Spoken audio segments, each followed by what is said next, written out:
जय मैथिल, जय मिथिला। चैतक निनिया बरिनिया हो रामा, चैत शुभ दिनमा, चैतक निनिया बरिनिया हो रामा,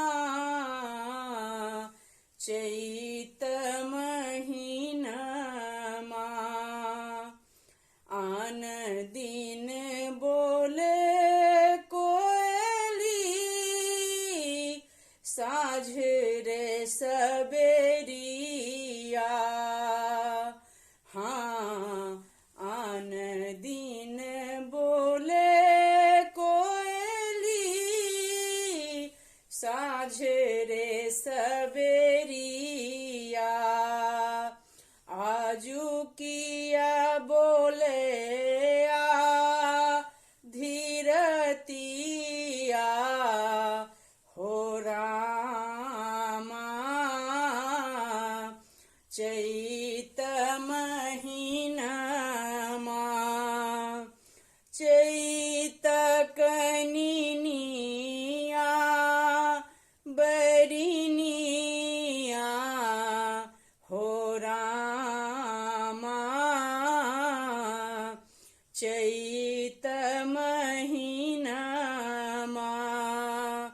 इहो हम जानी ताहूँ पिया परदेसिया।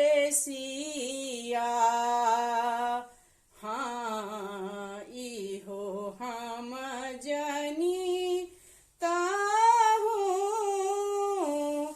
पिया परदेसिया। बांधी तो मेरे सामा के डोरिया हो रामा,